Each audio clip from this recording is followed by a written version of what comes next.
professora de matemática, eu via um reencontro de amor, né? Porque professor é uma das profissões mais, eu acredito que é a profissão mais importante, porque nenhuma profissão ela existe sem um professor, né? Então isso é para ver que a profissão da Ariete, além dentre outras, é ser professora de matemática. Matéria que eu sou mais. Outra de matemática, né? Não é fácil. Matemática para mim é bem complicada e uma professora dessa. Olha aí que legal. E a Ariete tem uma experiência fantástica para compartilhar conosco. Eu vou iniciar passando o microfone para ela. Vocês vão ficar impressionados com a experiência de maternagem da Ariete. Boa tarde a todos. Paz e bem a todos. Então, já fez alguma apresentação? Eu vou. Gente, não estranhe meu sotaque. Lembra do Mans? Que os meninos criaram na época que eu dava aula? Eu sou gaúcha. Na verdade, eu sou cearuxa. Moro no Ceará há 24 anos. E eu sou canoense. O que vocês estão vendo nas TVs, nas mídias sociais, lamentavelmente é uma pálida imagem da realidade. Um dos bairros atingidos é o Harmonia, onde eu morava. Para vocês entenderem ali, eu sei que não tem a ver com a palestra, mas só para vocês entenderem, lá era a região baixa da cidade, onde a população, menos poder aquisitivo, comprava o seu terreno, e originariamente ali era campo de arroz. Então o rio Jacuí que corre atrás, inundava, era área de inundação. Mas da maneira como aconteceu, nunca tinha acontecido. Tá? Então, realmente é uma coisa que ninguém esperava que fosse acontecer desse tamanho. Mas o povo gaúcho é um povo que luta e é um povo que está tendo um acolhimento de todo o Brasil. Em especial, os cearenses, que têm uma ligação militar.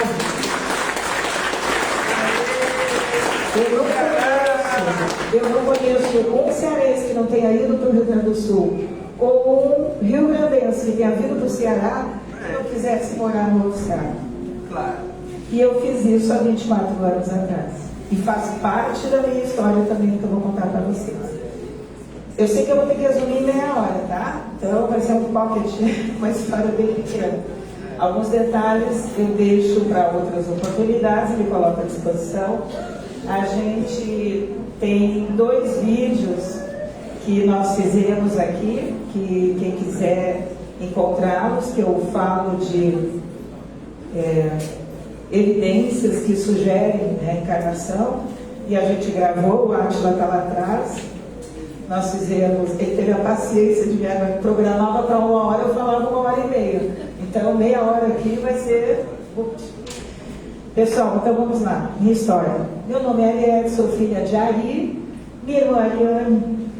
A minha mãe é a Sibila, era a única que não tinha o A no nome. Aí eu casei com o Antônio. E quando a gente casou, um detalhe aqui que vocês vão entender na minha história. Você já deve ter ouvido falar que Deus é matemático, né? É um mau matemático. Guardem isso. Pessoal, em 1975, quando muitos de vocês ainda não estavam reencarnados, eu conheci meu marido. E ele era piloto, ele estudava na Academia da Força Aérea. Ariete, o que tem isso aí tem a ver com a história? Vocês já vão entender. E em 1978, um colega dele sofreu um acidente aéreo. E naquela época não tinha celular, não tinha nada disso. Ele entrou em contato, a gente conversava, namorava muito por carta, né? Mas ele ligou para o meu pai e pediu para falar. Eu tive que ir a Porto Alegre, porque na minha casa não tinha telefone. E eu lembro disso que eu fui, e ele disse assim no telefone: eu vou me embora daqui porque eu vou ser o próximo. E na época a gente tentou demover a ideia, mas não teve quem o convencesse. E aí ele saiu da academia. Hoje ele é engenheiro mecânico, mas ficou um sentimento de alguma coisa mal resolvida. E ele achava que ele tinha feito errado. Depois que passa aquele momento da emoção, ele achou que ele tinha feito errado. E aí vem o tempo, vem a vida. E nós casamos em 82. E em 1984, mais ou menos, a gente já estando casado, decidiu que a gente queria ter filhos. Mas até então não tomava nada e não vinha. E aí nós fomos aos exames. E ao fazer os exames, o meu ginecologista, a primeira coisa que disse: seu marido vai fazer o exame primeiro. E assim foi. E a gente descobriu que nós éramos o casal infértil. Gente, eu não derramei uma lágrima. Isso não me afetou. Lembro das palavras do meu marido que disse: o médico disse que se eu fizer uma cirurgia tem 20% de chance de dar certo. Eu disse: nem perca seu tempo. Ele disse: ainda bem que foi comigo, né? Porque se fosse contigo, meu marido tem azoospermia, né? Pode ter. Aí eu disse: se fosse contigo, eu sei que tu não faria, mas não faria mesmo. E aí comecei a conversar com os colegas que trabalhavam na escola, que a minha porta estava se abrindo e que nós iríamos adotar. E aí pedi a Deus: peça e receberás. E através de um grupo do Encontro de Casais com Cristo, da Igreja Católica, minhas cegonhas chegaram. E o Ariel, mas família dos As, lembra que eu contei para vocês? Achei o nome dele na Bíblia, amei o nome com A. Depois fui descobrir que era Leão de Deus. Leão de Deus é aquele anjo sentado à direita de Deus. Ele é o menos bom, está do outro lado, e ele, braço direito, Ariel, nome lindíssimo. Francisco, em homenagem a São Francisco. Nem conhecia a casa de Francisco na época, né? E nem que existia, né? Mas a São Francisco devo a saúde da minha mãe. Eu tinha, meu padrinho era Francisco, e meu Francisco, Ariel Francisco. Ariel nasceu no dia 7/12. Vou lembrar de novo: Deus é matemático. Deus fala por meios que às vezes você nem imagina. Você só tem que estar atento. O Ariel nasce 7/12 e transcorre aí. Quando você adota, quando você é mãe do coração, meu filho sempre foi lindo. Ele parecia um índiozinho. A família nem acreditava que ele achava que era filho do meu marido. Eu disse: gente, não pode. Mas vai ver que eu... Não, gente, não é. Porque ele era tão parecido com meu marido. Ele igual a ele, mas muito parecido. Aí passa o tempo, aí com 5 anos e meio mais ou menos, começa a dizer: mãe, eu quero irmãozinho. Eu disse: meu filho, eu tive essa conversa com ele, peça a Jesus, porque a mãe não pode ter filho da barriga. Mas se você pedir a Jesus, como eu pedi a Deus que você viesse, Jesus vai lhe atender e vai vir seu irmãozinho. Aí veio o Anael. O Anael, o anjo do amor. O Anael, quando nasceu, ele não estava destinado para mim, pelo menos assim. Porque quando você se torna mãe do coração, descobri que estava né? Você acaba entrando numa rede de pessoas que têm vontade de abrir as portas da sua casa para receber esses filhos. E eu, entre o Ariel e o Anael, 4 bebês, que eu sabia que não eram meus, que você sente que não é teu, eu encaminhei para outras famílias.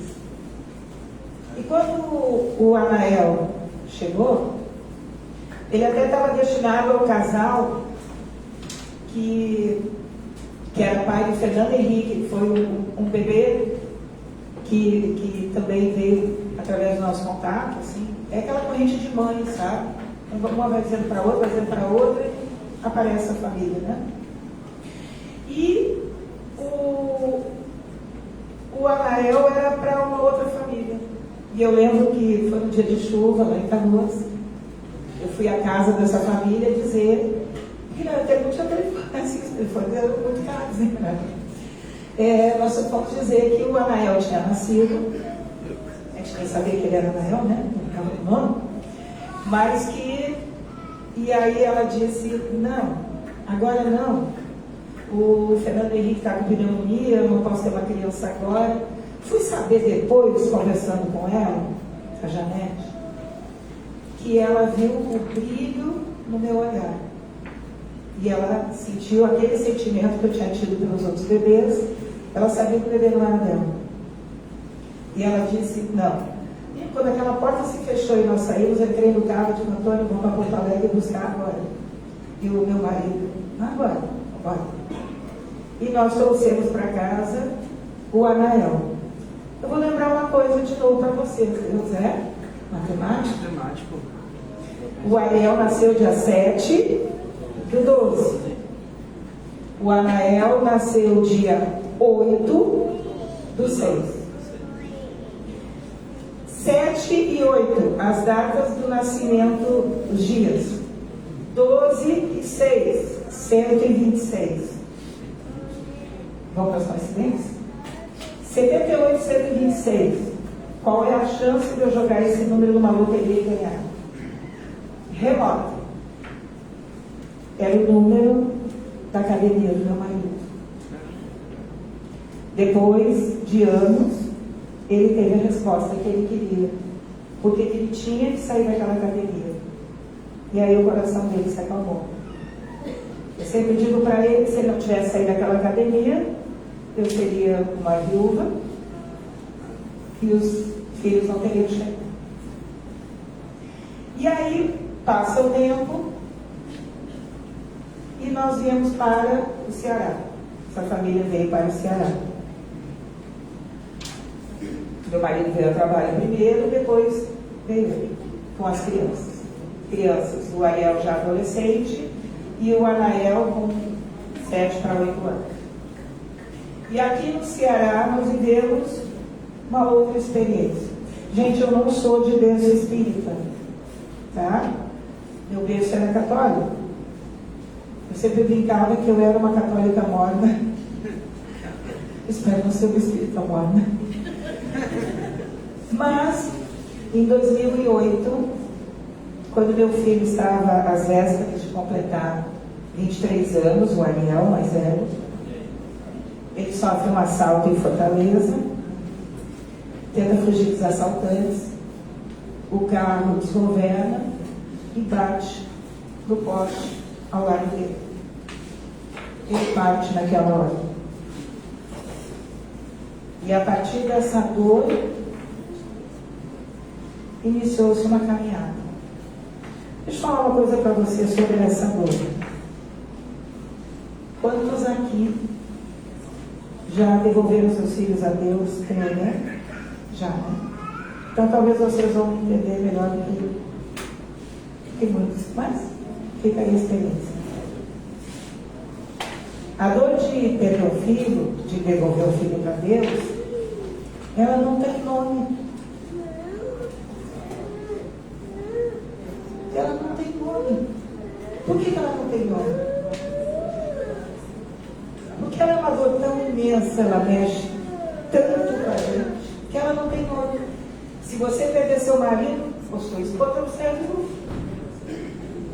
Se você perde seus pais, você é órfão.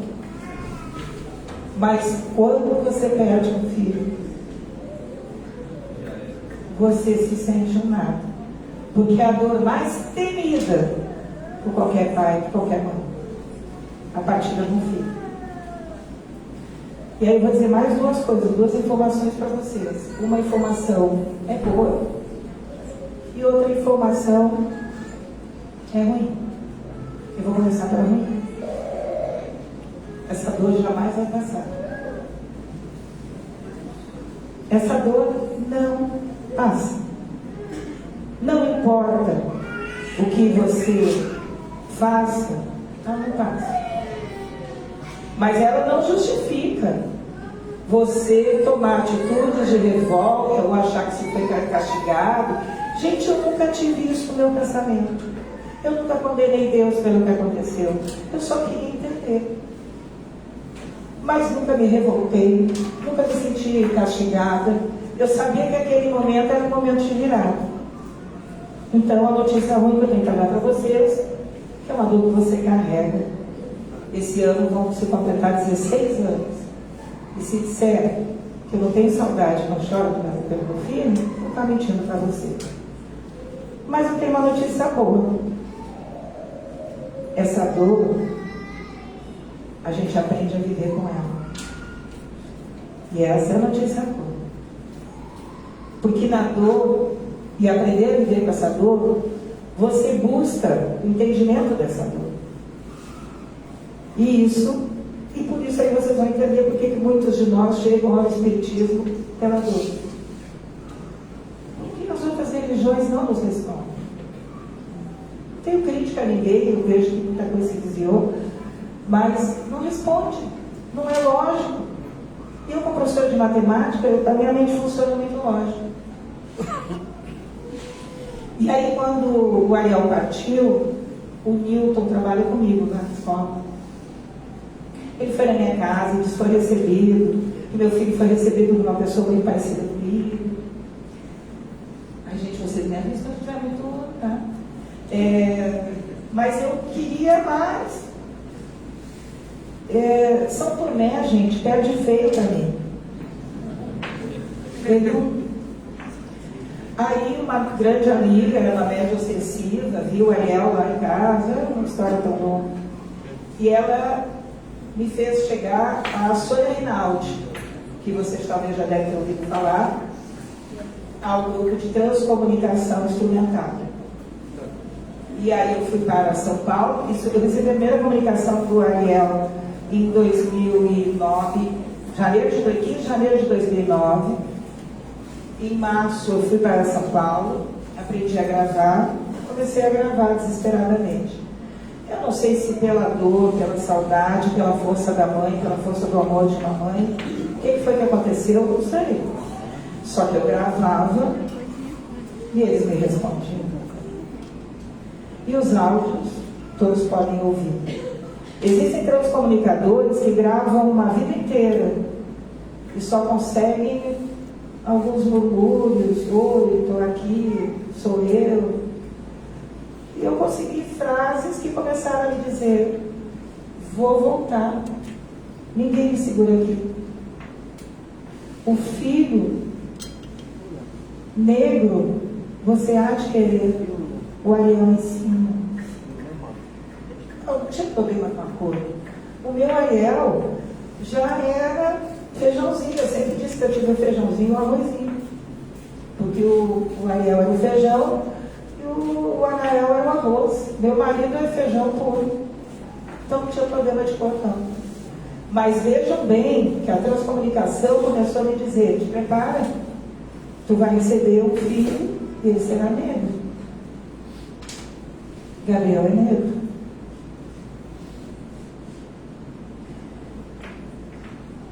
Essas comunicações começaram em 2009. E 8 de abril de 2010, eu faço uma dessas gravações com um amigo, e na gravação diz, sua mãe está aqui, o bebê você deve querer, Jesus dá, Jesus está aqui. Gente, como ele dizia sempre, eu vou voltar, vem um bebê, vai ser dele. Eu comecei a preparar, tinha caminho, tinha colchão, mas eu não sabia o dia, eles não marcam o horário. Gente, não, ali não é mesmo, assim, ninguém diz o futuro. Uma vez eu fui me meter de perguntar para a estação se o meu filho ia voltar. A resposta que eu obtive é uma frase dentro da comunicação. É necessário entender que esse meio não não é apropriado para compreender o futuro. Aí então o seu alemão da estação deu assim um tapa no dedo e disse: não pergunte sobre o futuro. Não vamos te dizer. E nunca disseram. E eu pegava as comunicações, levava para o Milton e eu dizia: isso aí confirma, porque o espiritismo não é divisão. Gente, confirmava tudo. É muita luz, é muito amor comigo, o filho dizia. O amor é filho dos Weber, da nome dele. Então, dia 8 eu gravei para esse amigo e veio essa mensagem. Mas eu, como trabalho muito, sou meio estrambelhado, eu fiquei assim: vai chegar amanhã. Aí no dia, Gabriel nasce no dia 12 de abril. E eu não sabia ver. Ariel, Leão de Deus, Anael, o anjo do amor, Gabriel, o enviado. Mas o Gabriel tem mais coisas. Aí no dia 13 eu abro a porta do meu carro. Esse eu não tenho como provar para vocês. Os outros áudios eu tenho. A cicatriz dele aqui eu tenho. Mas isso que eu vou contar para vocês, eu não consigo. Vão ter que acreditar em mim ou não acreditar. Aí é problema de vocês. Eu vivi isso. Eu abro a porta do meu carro. Eu nunca tinha recebido isso. Eu acho que Deus deve ter olhado para mim e disse assim: ele acorda. Ele deve ter jogado um balde de energia em cima de mim, que eu tive o que a gente chama de um inspirar divino. Eu entrei no carro assim, meio desatinada. O alemão, que é o Anael, entrou do meu lado. Disse: mãe, o que houve do meu filho? Não sei. Deve ser um resultado maravilhoso da escola. Vai ser uma coisa maravilhosa hoje. Porque eu acabei de ter um troço aqui que, meu Deus, gente, eu não atinei que era meu filho que estava chegando. Aí eu fui trabalhar. Cheguei na escola, fui trabalhar, aquela loucura. Às 15h30 toca o telefone. Meu nome é Gorete. Você não me conhece? Eu disse: o que eu posso te ajudar? Ela disse: nasceu um bebê. Aí eu parei e disse: só me diga duas coisas. Onde é que ele está?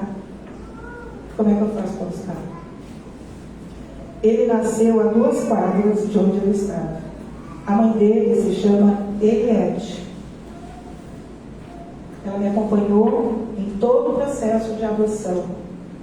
Os 2 mais velhos, agora eu posso falar, os 2 mais velhos foi a adoção brasileira, agora não posso mais empresa, nem vão tirar aí os filhos. Mas o último, eu contei toda essa história, muito mais, lá no Juizado de Menores. E eu recebi a adoção oficial em 6 meses. A mãe me deu o parto poder.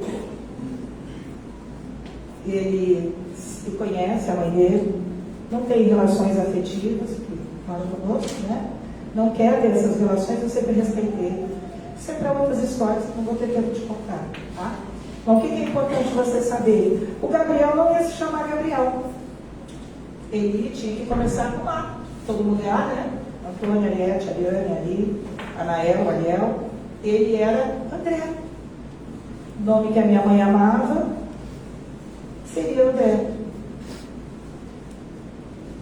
Aí, quando eu for buscar o Gabriel, o grupo que estava auxiliando a mãe é o grupo evangélico da Videira.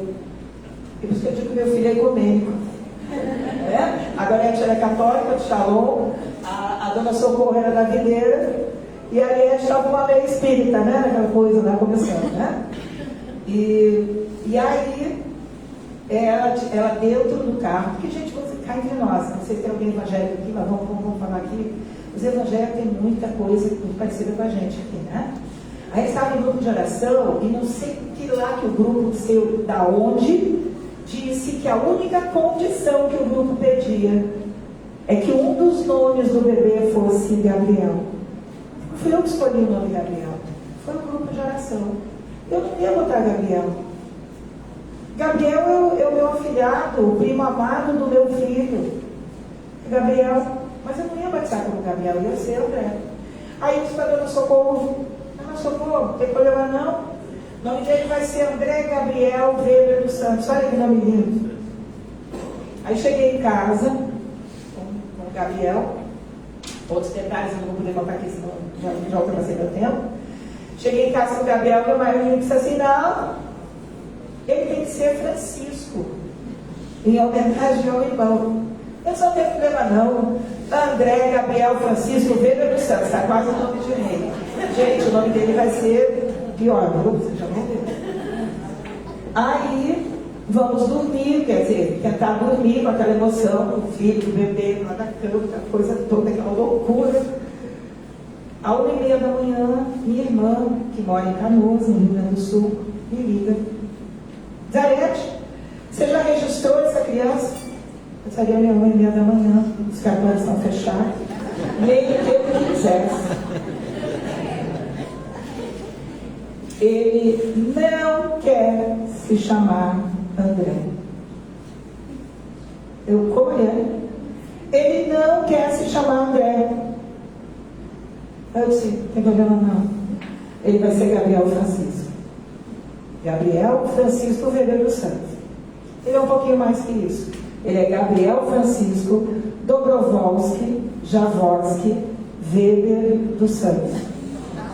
Porque o nome dele faz menção ao meu pai, à minha mãe, ao meu sogro, à minha sogra. E o dos Santos eu tive que deixar para o marido não abrir o mão. Gabriel Francisco Dobrovolsky Jaworski Weber dos Santos. E Gabriel, gente, é uma questão à parte, que não vai dar para a gente falar tudo hoje, eu já vou encerrar, vou partir do encerramento. Mas aí eu tenho áudios gravados por ele, coisas que aconteceram e que eu comecei a registrar e que eu comecei a viver.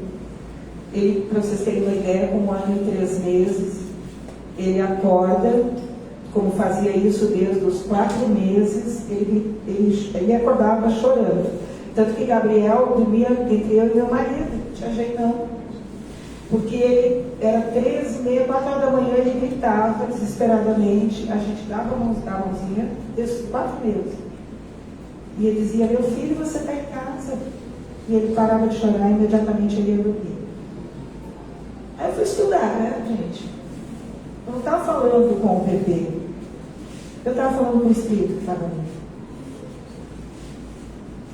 Em várias ocasiões, algumas gravadas, inclusive um áudio grande que eu tenho gravado com o Gabriel com 3 anos e meio, ele relata como se estivesse assistindo o acidente do irmão e a autópsia do irmão. Meu filho foi autopsiado. E Gabriel, depois começou a pegar sol, negão, você vê no peito dele uma linha perfeitamente reta, dá para botar uma reta, que vai daqui, do peito, aqui um pouquinho mais espalhado, né? Que quando ele bateu, eu acho que eles fizeram algum trabalho, porque ele não tem problema cardíaco não, não resolveram. Que quando ele partiu, rompeu a veia do coração. Nessa parte aqui, esse branco que ele tem, você sabe que cicatriz quando pega sol, fica esbranquiçada, né? Então, ele tem essa parte mais branca e depois segue uma linha reta até o umbigo. Existem 3 tipos de autópsia. A Y, né? E a T. A do meu filho foi aí. Ariete, como é que tu sabe? Porque no dia que aconteceu, meu marido tinha ido no ML com um médico e ele entrou na sala de autópsia. E ele viu. Ele também viu o tampão e o lado que meu filho bateu e que Gabriel até uns 1 ano e pouco, a gente, depois que o cabelinho cresceu e a pele foi se regenerando, você não via lá, mas coincidentemente eu tirei foto e está lá uma cicatriz. Enfim, são umas evidências, eu não vou relatar tudo, senão a gente vai passar a parte toda aqui. Tá? Mas, Ariete, tu tem certeza, 17 meses, tá? Entre um e outro. Tu tem certeza que é Ariel? Não, ele agora é Gabriel, gente. Encarnou, depois dos 7 anos, fecha, esquece. Não é Ariel, é Gabriel.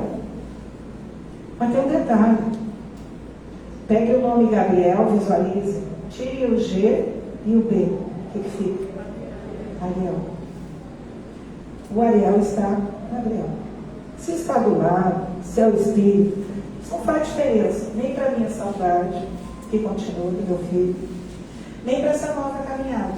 Talvez seja difícil para alguns entender como é que isso se processa. Tá? E vou dizer uma coisa para vocês, que eu acho que ela vai confirmar isso agora depois. 9 meses na barriga faz diferença nenhuma na vida do amor que a gente tem por ele. Não me fez falta ter os 9 meses dentro da barriga, porque ele chegou até mim. E eu tenho certeza que Deus enviou todos. Ah, um detalhe. Gabriel, nos números, 12/4. 124 era o número da escola de Barbacena do meu marido. Todos os filhos estão ligados à vida dele, militar. Tá? Então, eu vou parar por aqui, tá? Gente, muito obrigada.